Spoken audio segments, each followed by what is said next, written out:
உலகத்தில் 115 நாடுகளில் white scholar job செய்யக்கூடியவர்களாக இன்னைக்கு தமிழர்கள் இருக்கிறாங்க. 2000 ஆண்டு காலமாக 3000 ஆண்டு காலமாக ஜாதியின் பேரில் அடக்கப்பட்டு ஒடுக்கப்பட்டு மூச்சு விட முடியாத அளவிற்கு ரொம்ப சிரமப்பட்டு கொண்டிருந்த இந்த சமுதாயம், தமிழ் சமூகம், இந்திய சமூகத்தில் இன்றைக்கு ஓரளவிற்கு இன்னைக்கு நம்ம சுவாசிக்க முடிகிறது. ஓரளவுக்கு பொருளாதார விடுதலை அடைய முடிஞ்சிருக்குது. இன்னைக்கு தான் நம்மளுடைய பெற்றோர்கள் முதல் முறையாக ட்ரெயினில் போகிறாங்க, முதல் முறையாக ரயிலில் போகிறாங்க, முதல் முறையாக இந்த ஃப்ளைட்டில் போகிற வீடியோலாம் எடுத்து போடுறாங்க அப்படின்னு சொன்னால், இன்றைக்கு தான் வீட்டு சூழல்லிருந்து, வேலை சூழல்லிருந்து, அந்த அடிமை சூழல்லிருந்து இந்த தலைமுறை வெளியில் வருது. சரி, உலக முதலீட்டாளர்கள் மாநாடா ஜெயலலிதா நடத்துகிறாங்க, ஆக இரும்பு பெண்மணி உள்ளார போய் பார்ப்போம்னு சொல்லிட்டு அந்த நந்தனம் ட்ரேட் சென்டருக்குள்ளார போய் பார்த்தா ஊறுகாய் வித்துட்ருக்குறான், டெல்லி அப்பளம் வித்துட்ருக்குறானுங்க, அதுக்கப்புறம் பானிபூரி, தேல்பூரி, பேல்பூரி எல்லாம் வித்துட்ருக்குறாங்க. கடைசியில் வேலை வாய்ப்பே கிடையாது. கடைசியில் எதிராக நடந்துச்சுன்னா 2,42,000 2,00,000 அப்படின்னு சொன்னாங்க, இத்தனை லட்சம் கோடி அப்படின்னாங்க. என்னடான்னு கடைசியில் அந்த நம்பர்லாம் கோத்து வச்சு பார்த்தா அந்த அம்மாவுடைய பிறந்த நாள் வருது. கரும்பு தேசத்தின் எறும்பு மனிதர் எடப்பாடி பழனிசாமி தான், நான் கிளம்பிட்டேன் பாரு, போய் நான் உலக முதலீட்டாளர்கள்லாம் இழுத்துட்டு வரேன் அப்படின்னு சொல்லிட்டு அமெரிக்காவில் போய் பசுமாட்டுக்கு அவுத்திக்கீரை வாங்கி போட்டு அங்கே வச்சுருந்த கைமுறுக்க ஃபோர்க் ஸ்பூனில் சாப்பிட்டுட்டு வந்தார். இன்றைக்கு முதலீட்டாளர்களினுடைய முதல் முகவரி தமிழ்நாடு தான். சீமானுடைய கருத்து மேலே சீமானுக்கு நம்பிக்கை இல்லை, சீமானுடைய பையன் மேலே சீமானுடைய கருத்துக்கு நம்பிக்கை இல்லை, சீமானுடைய மனைவிக்கு சீமானுடைய கருத்துக்கள் நம்பிக்கை இல்லை. என்ன டேஷுக்கு நாங்கள் மட்டும் சீமான் சொல்கிறத கேட்கணும்?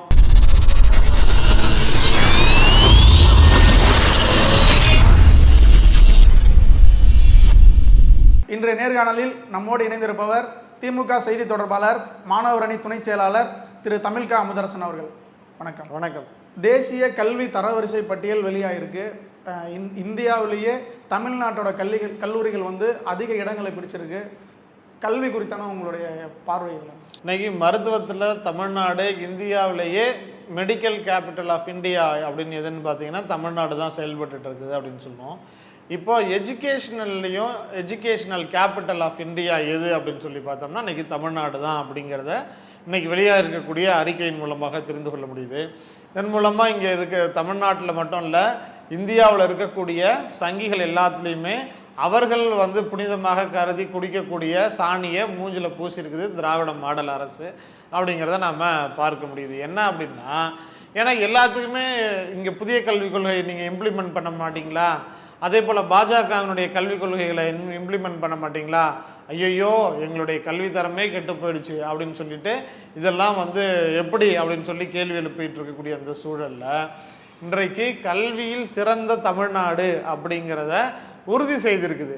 அதற்கு இன்னும் மிக முக்கியமான காரணம் என்ன அப்படின்னு சொல்லி பார்த்தீங்கன்னா, 2021 திமுக அரசு, குறிப்பாக தமிழ்நாட்டினுடைய முதலமைச்சராக தளபதி அவர்கள் பொறுப்பேற்றப்ப அவருக்கு மிகப்பெரிய சவாலாக இருந்தது கொரோனா அப்படிங்கிறது நமக்கு தெரியும். கடந்த 2.5 ஆண்டு காலமாக கொரோனாவால் பாதிக்கப்பட்டிருந்து யாரும் பள்ளி கல்லூரிகளுக்கெல்லாம் போக முடியாத சூழலில் கூட அந்த கல்வி இடைநிற்றல் கூடாது, அந்த கேப்பை, எஜுகேஷ்னல் கேப் அதை சரி பண்ணணும் அப்படிங்கிறதுக்காக அவர்களுக்காக அந்த இல்லம் தேடி கல்வி அப்படிங்கிற ஒரு வாய்ப்பை ஏற்படுத்தி கொடுத்துச்சு தமிழ்நாடு அரசு. அதை தாண்டி இன்றைக்கு கல்விக்காக தமிழ்நாடு அரசு, தமிழ்நாட்டினுடைய முதலமைச்சர் தளபதி அவர்கள் எடுத்துக்கொள்ளக்கூடிய அந்த மெனக்கடலை நம்ம பார்க்க முடிகிறது. தொடர்ந்து எல்லா இடங்கள்லையும் படிங்கன்னு தமிழ்நாட்டினுடைய முதலமைச்சர் சொல்லிட்டு இருக்கிறாரு. தமிழ்நாடு அரசு ஒதுக்கக்கூடிய ஃபண்டில், பட்ஜெட்டில் பெரும்பான்மையான ஃபண்டு எதுக்கு போகுது அப்படின்னு சொன்னால் கல்விக்கும், பள்ளி கல்விக்கும், உயர்கல்விக்கும் போகுது. அப்படின்னா இந்த அரசு கல்விக்காக எந்த அளவிற்கு முக்கியத்துவம் கொடுக்குது அப்படிங்கிறத நம்ம பார்க்க முடிகிறது. உள்ளபடியே மகிழ்ச்சியாக இருக்குது. காரணம் என்ன அப்படின்னா, 2000 ஆண்டு காலமாக 3000 ஆண்டு காலமாக ஜாதியின் பேரில் அடக்கப்பட்டு ஒடுக்கப்பட்டு மூச்சு விட முடியாத அளவிற்கு ரொம்ப சிரமப்பட்டு கொண்டிருந்த இந்த சமுதாயம், தமிழ் சமூகம், இந்திய சமூகத்தில் இன்றைக்கு ஓரளவிற்கு இன்னைக்கு நம்ம சுவாசிக்க முடிகிறது.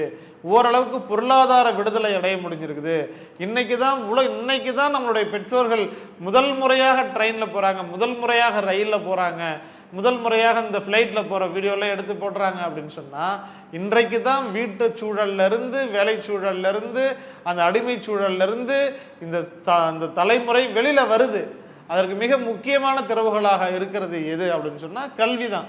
அப்போ அந்த கல்வியை எப்படியாவது இந்த சமூகத்துக்கு கொண்டு போய் கொடுத்துடணும் அப்படிங்கிறதுல தமிழ்நாட்டை ஆண்டிருக்கக்கூடிய குறிப்பாக 1967க்கு பிறகு, இன்னும் விசு சொல்வார்ல 1927க்கு அப்புறம் நான் பேண்ட் போடுறது இல்லடா அப்படின்னு சொல்லி, அந்த பேண்டை உருவனது யார் அப்படின்னு சொன்னால் இங்கே இருக்கக்கூடிய திராவிடர்கள் தான்.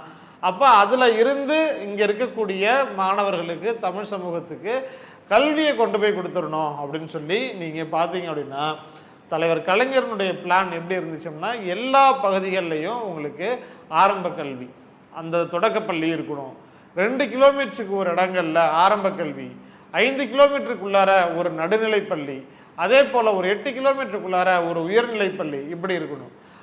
அதற்கடுத்து படிக்கக்கூடிய மாணவர்களுக்கு உங்களுக்கு ஸ்லேட்டு, பென்சிலு, செருப்பு, யூனிஃபார்ம், புக்கு, சைக்கிள், லேப்டாப்பு, மதிய உணவு திட்டம், நீதி கட்சியிலிருந்து தொடங்கினது மதிய உணவு திட்டம்.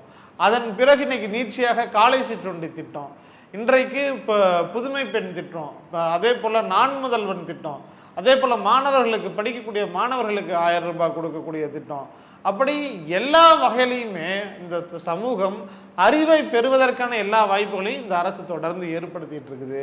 அதனுடைய அந்த விளைச்சலினுடைய பலன் இன்னைக்கு என்னவாக இருக்குது அப்படின்னு சொன்னால், இன்றைக்கு உலகத்தில் 115 நாடுகளில் ஒயிட் ஸ்காலர் ஜாப் செய்யக்கூடியவர்களாக இன்னைக்கு தமிழர்கள் இருக்கிறாங்க. அதிகமான அரசு பள்ளி மாணவர்கள் வெளிநாடுகளில் போய் வேலை செய்யக்கூடிய இடங்கள். இந்த இடத்துல தான் ஒரு விமர்சனம் வருது. கல்வியில் சிறந்து இருக்கும், ஆனால் வேலை வாய்ப்புன்னு வரும்போது தமிழக இளைஞர்கள் வேலை வாய்ப்பில் சற்று பின்தங்கியிருக்காங்க அப்படின்ற ஒரு விமர்சனம் தொடர்ந்து எல்லா கல்வியாளர்களாலையும் வைக்கப்படுது. அதாவது தமிழ்நாட்டில் பொறுத்த வரைக்கும் இதற்கு முன்பாக எப்படி இருந்துச்சுங்கிறத நம்ம பார்த்தோம். வேலை வாய்ப்பில் தமிழ்நாடு எப்படி இருந்துச்சு, ஜெயலலிதா அவர்கள் உயிரோடு இருந்தப்போ அவங்க வந்து ஒரு மிகப்பெரிய குளோபல் இன்வெஸ்டர் மீட் அப்படின்னு ஒன்று நடத்தினாங்க. அவங்களுடைய பிறந்த நாள் என்ன தெரியுமா? பிப்ரவரி மாதம் 24ஆம் தேதி, 24/2/2014 ஏதோ ஒரு ஆண்டு. அப்போ அந்த அம்மாவனுடைய பிறந்த நாள் அந்த தேதியை மட்டும் 24/2/2014 அப்படிங்கிறது என்ன அந்த நம்பரு, அதுதான் உலக முதலீட்டாளர்கள் மாநாட்டில் ஈர்க்கப்பட்ட தொகை அப்படின்னு சொல்லி அந்த அம்மா இன்ஸ்பயர் பண்ணுறதுக்காக வச்சாங்க. அதுக்கப்புறம் சரி, உலக முதலீட்டாளர்கள் மாநாடா ஜெயலலிதா நடத்துகிறாங்க, ஆக இரும்பு பெண்மணி உள்ளார போய் பார்ப்போன்னு சொல்லிட்டு அந்த நந்தனம் ட்ரேட் சென்டருக்குள்ளார போய் பார்த்தா ஊறுகாய் விற்றுட்ருக்குறான், டெல்லி அப்பளம் விற்றுட்ருக்குறானுங்க, அதுக்கப்புறம் பானிபூரி, தேல்பூரி, பேல்பூரி எல்லாம் விற்றுட்ருக்குறாங்க. கடைசியில் வேலை வாய்ப்பே கிடையாது. கடைசியில் எதிராக நடந்துச்சுன்னா 2,42,000 2,00,000 அப்படின்னு சொன்னாங்க, இத்தனை லட்சம் கோடி அப்படின்னாங்க. என்னடான்னு கடைசியில் அந்த நம்பர்லாம் கோத்து வச்சு பார்த்தா அந்த அம்மாவுடைய பிறந்த நாள் வருது. அதுக்கப்புறம் வந்தார் கரும்பு தேசத்தின் எருமை மனிதர் எடப்பாடி பழனிசாமி, தான் நான் கிளம்பிட்டேன் பாரு, போய் நான் வந்து உலக முதலீட்டாளர்கள்லாம் இழுத்துட்டு வரேன் அப்படின்னு சொல்லிட்டு அமெரிக்காவில் போய் பசுமாட்டுக்கு அவுத்திக்கீரை வாங்கி போட்டு அங்கே வச்சுருந்த கைமுறுக்க ஃபோர்க் ஸ்பூனில் சாப்பிட்டுட்டு வந்தார். ஆனால் தமிழ்நாட்டினுடைய முதலமைச்சராக மாண்புமிகு தளபதி அவர்கள் வந்த பிறகு இன்றைக்கு இந்த வேலை வாய்ப்புகள் அப்படிங்கிறது பெருகி இருக்குது. எடப்பாடி பழனிசாமி முதலமைச்சராக இருக்கும் பொழுது மற்ற மாநிலத்தில் இருக்கக்கூடிய முதலமைச்சர்கள்லாம் தமிழ்நாட்டுக்கு, குறிப்பாக கோயம்புத்தூருக்கு வந்து இங்கே இருக்கக்கூடிய முதலீடுகளை எல்லாம் ஈர்க்கக்கூடிய வேலைகளை செஞ்சு எல்லாம் எங்களுடைய மாநிலங்களில் வந்து இன்வெஸ்ட் பண்ணுங்கன்னு சொல்லி பேசிட்டு போனாங்க. அன்னைக்கு டைம்ஸ் ஆஃப் இந்தியா எழுதினுச்சு 12,000 கோடி ரூபாய் முதலீடுகள் தமிழ்நாட்டினுடைய இன்வெஸ்ட்மெண்ட்டு வெளி மாநிலங்களுக்கு செல்லுது, இதனால் பல லட்சம் பேர் வேலை வாய்ப்பை இழக்க போகிறாங்க அப்படின்னு. ஆனால் திமுக அரசு வந்த பிறகு, குறிப்பாக தமிழ்நாட்டினுடைய முதலமைச்சராக தளபதி அவர்கள் முதலமைச்சராக பொறுப்பேற்ற பிறகு தமிழ்நாட்டிலிருந்து ஏற கட்டிட்டு போகலான்னு நினச்சி சில நிறுவனங்கள், அந்த நிறுவனங்களை எல்லாம் பேசி நீங்கள் இங்கேயே நாங்கள் உங்களுக்கு எல்லா சப்போர்ட்டும் பண்ணுறோம், கவலைப்படாதீங்க, எங்கள் இளைஞர்களுக்கு வேலை வாய்ப்புகளை கொடுங்கன்னு சொல்லி இன்றைக்கு முதலீட்டாளர்களினுடைய முதல் முகவரி தமிழ்நாடு தான். இன்றைக்கு ஆட்சி பொறுப்பு ஏற்றதில் 2021 இன்னைக்கு 2024 வரைக்கும் ஒவ்வொரு ஆண்டும் ஏறக்கூடிய 2.5 லட்சம் இளைஞர்கள் அதிகமான அளவிற்கு வேலை வாய்ப்பை பெறக்கூடிய ஒரு சூழல். இப்போ தமிழ்நாட்டினுடைய முதலமைச்சர் இப்போ மீண்டும் அமெரிக்கா செல்கிறாரு, 45,000 கோடி ரூபாய் அதிகமான முதலீடுகளை ஈர்த்து வர்றதுக்காக போகிறாங்க. இப்படி திமுக அரசு ஒவ்வொரு முறை முதலீட்டாளர்கள் மாநாடு நடத்துகிறப்பவும் என்னென்ன நிறுவனம், எவ்வளோ ரூபா இன்வெஸ்ட்மெண்ட்டு, இதனால் எத்தனை பேருக்கு வேலை வாய்ப்புகள் கிடைக்க போகுது, நேரடி வேலை வாய்ப்பு எவ்வளோ, மறைமுக வேலை வாய்ப்பு எவ்வளோ அப்படின்னு சொல்லிட்டு சொல்கிறாங்க. ஆனால் அதிமுக இருக்கிறப்ப நடைபெற்ற அந்த முதலீட்டாளர்கள் மாநாடெல்லாம் நீங்கள் அப்பளம் ஊறுகாய் வித்த காசை மட்டும்தான் காமிக்க முடியுமே தவிர வேறு எதையும் காமிக்க முடியல. அதனால இன்னைக்கு அதையெல்லாம் தாண்டி இன்னைக்கு அரசு பணிகளை துறந்து இன்றைக்கு தனியார் நிறுவனங்களை திறந்து இன்னைக்கு உலகில் இருக்கக்கூடிய மிக முக்கியமான ஆதிக்கம் செலுத்தக்கூடிய நிறுவனங்களினுடைய உயர் பொறுப்புகளில் தமிழ்நாட்டில் இருந்து செல்லக்கூடிய மாணவர்கள் இருக்கிறாங்க. அப்போ அதையும் வேகப்படுத்தணும், அதிகப்படுத்தணும் அப்படின்னு சொல்லி வெளிநாடுகளுக்கு படிக்க போறீங்களா, உங்களுடைய பயணத்தினுடைய முதல் செலவை இந்த அரசு நான் ஏற்றுக்கிறப்போ படிச்சுட்டு வா அப்படின்னு அந்த வேலையும் தமிழ்நாட்டினுடைய முதலமைச்சர் மாண்புமிகு தளபதி தான் செய்கிறாரு. அதனால இவர்கள் என்ன குற்றச்சாட்டுகள், அபாண்டமான கருத்துக்கள் சொன்னாலும், பொய்யான கருத்துக்களை பரப்பினாலும், தமிழ்நாட்டை வஞ்சிக்கக்கூடிய ஒன்றிய அரசு வெளியிடக்கூடிய புள்ளி விவரங்களே தமிழ்நாடு தான் முந்தி இருக்குது. அப்படின்னா இன்னைக்கு எதிராளிகளால் கூட மறைக்க முடியாத அளவிற்கு தமிழ்நாட்டினுடைய முதலமைச்சர் மாண்புமிகு தளபதி அவர்களுடைய நிர்வாக திறன், ஆட்சியின் திறன், அவர் நடத்திருக்கக்கூடிய ஆட்சியினுடைய பாங்கு இன்னைக்கு இந்தியா முழுக்க இந்த திராவிட மாடலை வியந்து பாராட்டுதுன்னு தான் நம்ம சொல்லணும். ஆடு மாடு மேய்க்கிறவங்களுக்கு அரசு வேலை அப்படின்னு நாம் தமிழர் கட்சி சீமான் அவர்கள் சொல்லக்கூடிய கருத்தும் போய் ரீச் ஆகிருக்கு மக்கள்கிட்ட. இந்த வேலை வாய்ப்பு அந்த சீமான் பேசியிருக்கக்கூடிய கருத்து போய் மக்கள்கிட்ட ரீச் ஆகிருக்குது. அதனால தான் எல்லாரும் வந்து அவன் எங்கே இருக்கிறான்னு தேடுறதுக்கு கையில் இருக்கிறது காலில் கிடைச்சதெல்லாம் எடுத்துக்கிட்டு தேடிட்டு இருக்கிறாங்க அப்படின்னு சொன்னால் அதனால தான். இப்போது சீமான் சொல்கிறத கேட்டுட்டு தமிழ்நாட்டு மக்கள் சரி இப்படி ஒருத்தன் சொல்லிட்டான் நம்மளும் எல்லா அப்போ என்ன பண்ணியிருக்கணும், உயர்கல்விக்கு போகிறவங்க பள்ளி கல்லூரிகளுக்கு போகிறவங்களுடைய சதவிகிதம் குறைஞ்சிருக்கணும். ஆனால் திமுக அரசு வந்த பிறகு கல்வி இடைநிற்றலினுடைய எண்ணிக்கை குறைஞ்சி உயர்கல்வி செல்லக்கூடியவர்களுடைய எண்ணிக்கை அதிகமாக இருக்கு. அப்போ மக்கள் செருப்பால சீமான் அடிச்சிருக்கிறாங்க, சீமான செருப்பால் அடிச்சாங்கன்னா அவருடைய கருத்துக்களை அடிச்சிருக்கிறாங்க அப்படிங்கிறது நம்ம வந்து விஜயலட்சுமி மாதிரி நேரடியாக அடிக்க முடியாது. கருத்துக்களை வந்து சீமானுடைய கருத்துக்களை மக்கள் அடிச்சிருக்கிறாங்க, புறக்கணிச்சிருக்கிறாங்க அப்படிங்கிறத நம்ம பார்க்க முடிகிறது. அதனால தானே இவங்களால ஒரு இடத்துல கவுன்சிலர் ஆகிறது கூட துப்பு இல்லாமல் இருக்கிறீங்க அப்படின்னு சொன்னால் அதனால தான் வெறி பிடிச்ச மாதிரி சீமான் கத்திக்கிட்டே இருக்கிறாரு அப்படின்னு சொன்னால் எதனால? இப்போ எதுக்கு சீமான் வந்து யாரும் படிக்கக்கூடாது, நீங்கள்லாம் மாடு மேய்க்க போங்க, ஆடு மேய்க்க போங்க அப்படின்னு சொல்லி எதுக்கு சொல்கிறாரு? ஏன்னா பாஜகவும் இதே வேலை தான் செய்யுது. அங்கே வந்து என்ன பண்ணுறாங்க, விஸ்வகர்ம யோஜனான்னு ஒன்று பண்ணுறாங்க. அது என்ன பண்ணுது, அதுவும் மாடு மேய்க்க போகணும் அப்படின்னு தான் சொல்லுது. சீமான் என்ன சொல்கிறாரு, நீ ஆடு மேய்க்கப்போ மாடு மேய்க்கப்போ அப்படின்னு தான் சொல்கிறாரு. அப்போ அறிவோடு இருந்தால் எவனுமே நம்மளுக்கு ஓட்டு போட மாட்டான், முட்டா பயலுங்க தான் நமக்கு ஓட்டு போடுவானுங்க அப்படிங்கிறத சீமானும் தெரிஞ்சிருக்கிறாரு. சீமானுடைய முதலாளி பாஜகவினுடைய மோடியும் தெரிஞ்சிருக்கிறாரு. அப்போ இது ரெண்டுமே வந்து எடுபட மாட்டேங்குது. ரெண்டுமே இவ்வளவு பேசக்கூடிய சீமான் அவர் பையன் எங்கே படிக்க வச்சுட்டு இருக்கிறாரு? சீமான் உள்ளபடியே அவருடைய கொள்கையில் அவர் உறுதியானவராக இருந்தார் அப்படின்னா அவர் என்ன சொல்கிறாரு, தற்சார்பு பொருளாதாரங்கிறாரு, யாரும் படிக்க போகக்கூடாது, எல்லாரும் இயற்கை போங்க, ஆடு மாடு மேய்ங்க, சுற்றுலா பற்றி தெரிஞ்சுக்குங்க, அதிலெல்லாம் வேலை வாங்கி தரேன் அப்படின்னு சொல்லிட்டு செஞ்சுருக்கணும். அப்போ படிக்கக்கூடாது, வேலை செய்யக்கூடாது, இந்த மாதிரியான கார்பரேட் நிறுவனங்களுக்கு வேலை செய்யக்கூடாது, இதெல்லாம் சொல்லணும். சீமான் உறுதியாக இருந்திருந்தா என்ன பண்ணணும்னா அவருடைய பையன் என்ன பண்ணணும், அந்த மாதிரி நீ படிக்க பிடிக்கலையா போ மாடு மேய், நம்ம வீட்டிலே இருக்குது, போய் மாடு மேய்ச்சிக்கிட்டுரு அப்படின்னு சொல்லணும். சீமானுடைய பையனுக்கு அவங்க அப்பா மேலே நம்பிக்கை இருந்துச்சுன்னு வை, எப்படியாச்சும் நம்ம அப்பா என்னைக்காச்சும் முதலமைச்சர் ஆயிடுவார், எப்படியாவது வந்து இந்த மாதிரி இயற்கை வேளாண்னா அது இதெல்லாம் சொல்கிறாரு, மாடு மேய்க்கிற அந்த டிபார்ட்மெண்ட்டுக்கெல்லாம் எப்படியாச்சும் நம்மளை வந்து ஒரு இன்சார்ஜாக போடுவார் அப்படின்னு சீமானுடைய பையனுக்கு சீமான் மேலே நம்பிக்கை இருந்துச்சுன்னு வை, பா நான் பள்ளிக்கூடத்துக்கு போகல, உன்னை கேவலமாக திட்டுவானுங்க, உன் பிள்ளைய நீ எங்கே படிக்க வைக்கிற, நீ எங்கள் பிள்ளையெல்லாம் படிக்க வைக்க வேண்டாம்னு சொல்கிற, ஏன்னா வந்து உன்னை கேள்வி கேட்பானுங்க, ஆகையினால கடைசியில் நான் இனிஷியல் போட்டுக்கிறதுக்கு அவமானமாக போயிடும், நான் போய் மாடு மேய்க்கிறேன்ப்பா அப்படின்னு சொல்லி சீமானுடைய பையனுக்கு சீமான் மேலே நம்பிக்கை இருந்துச்சுன்னா அவன் அங்கே போயிருந்திருப்பான். இப்போ சீமானுக்கும் அவங்க சொல்றக்கூடிய கருத்துல நம்பிக்கை இல்லை, சீமானுடைய பையனுக்கும் அவன் சொல்லக்கூடிய கருத்துல நம்பிக்கை இல்லை. சீமானுடைய மனைவி கயல்வியில் இருக்கிறாங்கல்ல, அவங்க என்ன பண்ணணும், அவங்க தான் வந்து பின்னாடி இருந்து ஒரு கிச்சன் கேபினட்டா செயல்பட்டு இருக்கிறாங்க. காளியம்மா கூட்டத்துக்கு வரலாமா வர வேணாமா, சாட்டை துறைமன் கூட்டத்துக்கு வரலாமா வர வேணாமாங்கிற வரைக்கும் ரொம்ப ஆளுமை மிக்க ஒரு தலைவராக அவங்க தான் செயல்பட்டு இருக்கிறாங்க. அவங்க என்ன பண்ணணும், ஏன் நீ வந்து மேடையில் இப்படிலாம் பேசுகிற, யாரும் படிக்க வேண்டாம், அதெல்லாம் வேஸ்ட்டு, இதெல்லாம் இலும்பு நாட்டிகள் தான் செய்வாங்க, தூய தமிழ் பிள்ளைகள் சுத்தமான விந்துக்கள்ல இருந்து பிறந்தவங்க, அதுலேயும் தமிழ் தேசிய மணக்க இருக்கக்கூடியவர்கள் வந்து இதெல்லாம் பண்ண மாட்டாங்க, நம்ம முப்பாட்ட முருகன் என்ன படிச்சுட்டா வந்தான், நீ என்ன படிச்சு கிடிச்சு வேலைக்கு போகாமல் நீ சும்மா வேலைக்கு போகாமலே இசுசு கார் வச்சிருக்கிற, இவ்வளோ பெரிய பங்களா வச்சிருக்கிற, ஊருக்கு ஊர் பொண்டாட்டி வச்சிருக்கிற அப்படின்னு அவங்க சொல்லி என்ன பண்ணணும், நம்ம பிள்ளைய படிக்க வைக்கக்கூடாது, போ நீ போய் மாடு மேய்ன்னு சொல்லியிருக்கணும். இப்போ சீமானுடைய கருத்து மேலே சீமானுக்கு நம்பிக்கை இல்லை, சீமானுடைய பையன் மேலே சீமானுடைய கருத்துக்கு நம்பிக்கை இல்லை, சீமானுடைய மனைவிக்கு சீமானுடைய கருத்துக்கள் நம்பிக்கை இல்லை.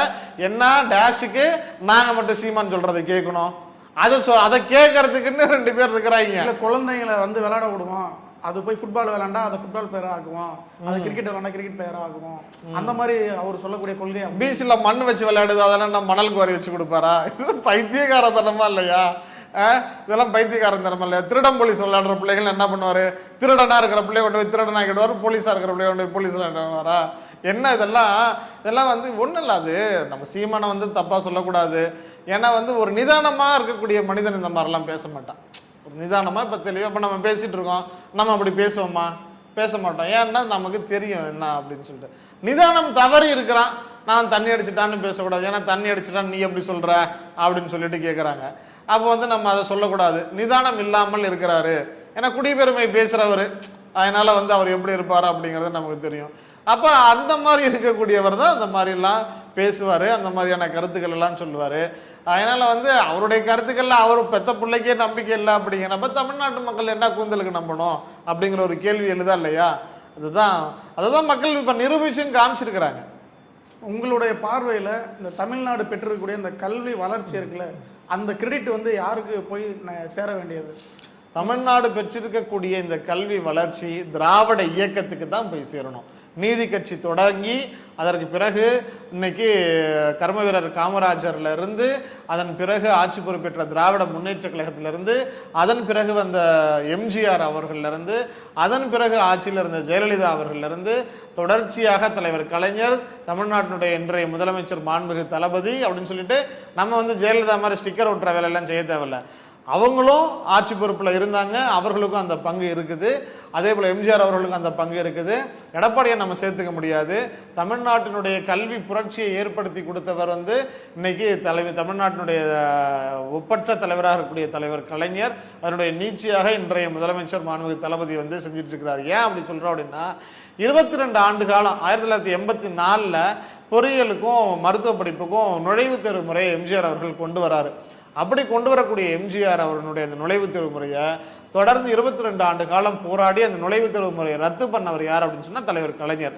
அதனால தான் இன்னைக்கு வீட்டுக்கு வீடு உங்களால் வந்து என்ஜினியர் இருக்கிறாங்க, தெருவுக்கு தெருவு டாக்டர் இருக்கிறாங்க அப்படின்னு சொல்லி பார்த்தா அது எதனால் அப்படின்னா, இந்த நுழைவுத் தேர்வு முறையை ரத்து பண்ணியது திமுக அரசு, தலைவர் கலைஞரனுடைய ஆட்சி தான். இன்னைக்கு நீங்கள் ஒரு அடிப்படை கல்வி அப்படிங்கிறது இன்னைக்கு பொறியியல் அப்படிங்கிற அளவிற்கு ஆயிருக்குது அப்படின்னு சொன்னால் அந்த முறையை ஏற்படுத்தி கொடுத்தது திமுக அரசு.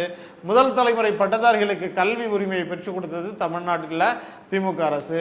அப்படி கல்வி பெறுவதற்கான எல்லா வாய்ப்புகளையும் கதவுகளையும் வாசல்களையும் திறந்து விட்டது திராவிட இயக்கம், திராவிட முன்னேற்ற கழகம், தலைவர் கலைஞர், இன்றைக்கு தமிழ்நாட்டுடைய முதலமைச்சராக இருக்கக்கூடிய தளபதி அவர்கள். அதனால இந்த பெருமை முழுமையும் திராவிட இயக்கத்துக்கு தான் போய் சேரும் அப்படிங்கிறதுல மாற்று கருத்து இல்லை. காரணம் என்ன, நீங்க குஜராத்லையும் உத்தரப்பிரதேசத்துலையும் நீங்க டாப் 100 காலேஜ் 0ல இருந்துட்டு இருக்குது. அதனால நீங்க அந்த கிரெடிட்ஸ் அவங்களால எடுத்துக்க முடியாது. திராவிட இயக்கம், திராவிட இயக்க சித்தாந்தம் தான் இன்னைக்கு மாபெரும் அளவிற்கு கல்வி விளைந்து செழித்து தமிழ்நாடு வளர்ந்திருக்கிறதுக்கு காரணமா நான் பார்க்கிறேன். நேரம் ஒதுக்கி பல்வேறு கருத்துக்களை பகிர்ந்து கொண்டதற்கு நன்றி. நன்றி.